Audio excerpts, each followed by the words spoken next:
My brothers and sisters, today, the Gospel and the life of Saint Martin of Tours give us one united message. Serve humbly, love sincerely, and give without expecting anything in return. Saint Martin of Tours lived this Gospel in a very concrete way. He was a soldier, yet his heart was already the heart of a servant of Christ. One night, he saw a beggar shivering by the roadside. May nakita siya isang beggar. Moved with compassion, Martin took his sword, cut his cloak in half, and shared it with the poor man. That night, Jesus appeared to him in a dream, wearing the same cloak and saying, Martin, who is still but a catechumen, has clothed me with his garment. So nakita niya sa dream, yung ginawa niya, yun din ang pinakita sa kanya ni Jesus sa kanyang panaginip. Saint Martin did not do it for praise. He did it out of love. Like the servant in the Gospel, he simply did what his heart and his faith asked him.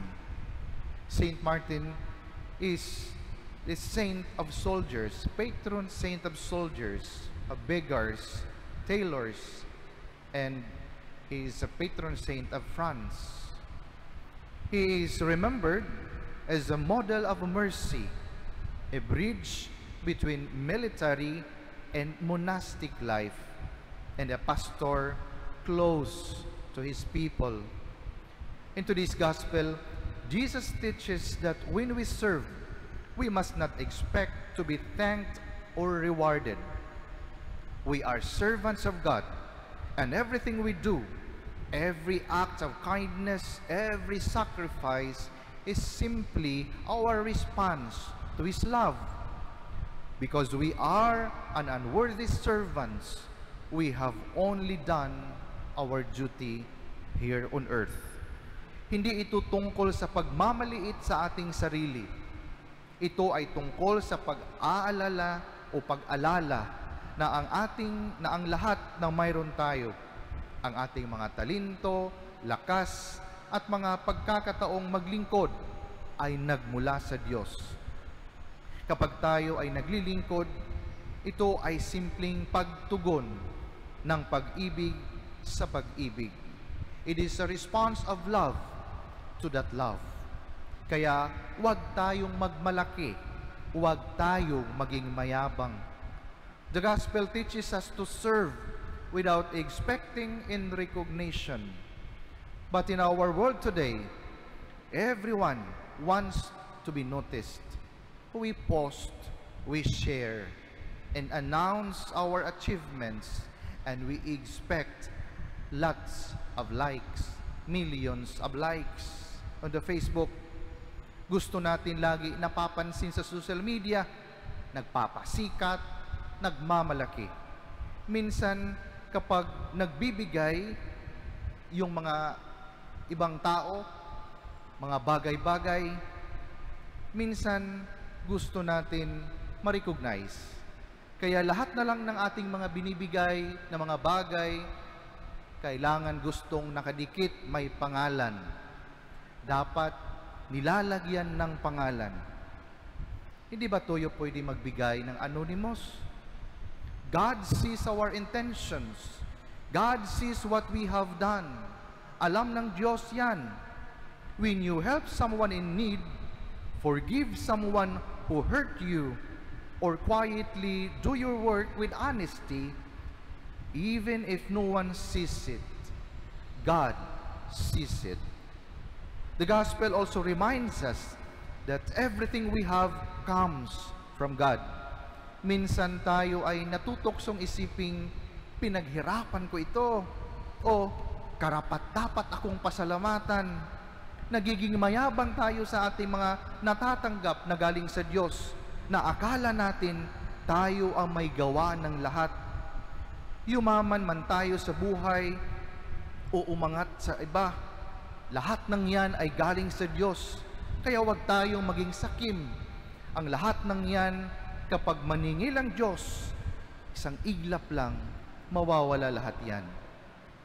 Siguro, nakita nyo sa social media, sa mga nakaraang araw, lindol, bagyo, nakakatapos lang, nakakaawa yung ating ibang mga kapatid sa ibang lugar na tinamaan ng bagyo.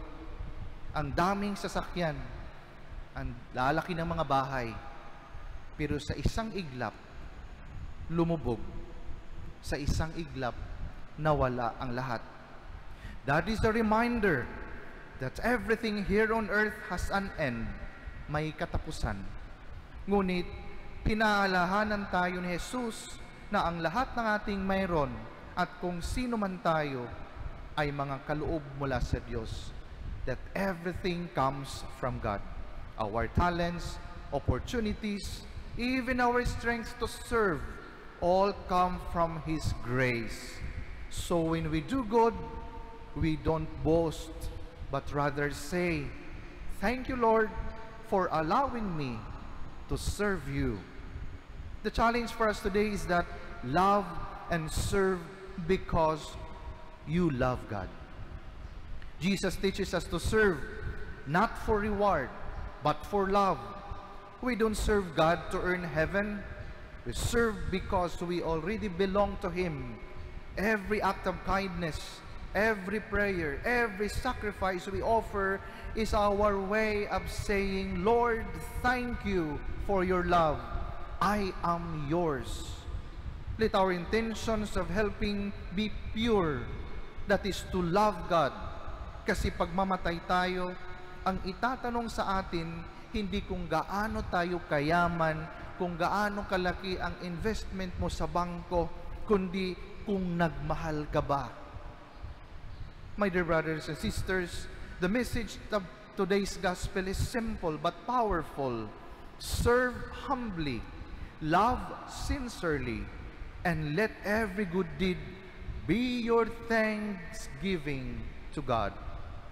When you do what is right, even when no one notices, when you forgive, even if it's hard, when you keep serving, even when you are tired, when you are helping the poor, even when you have nothing, then you are living the heart of this gospel.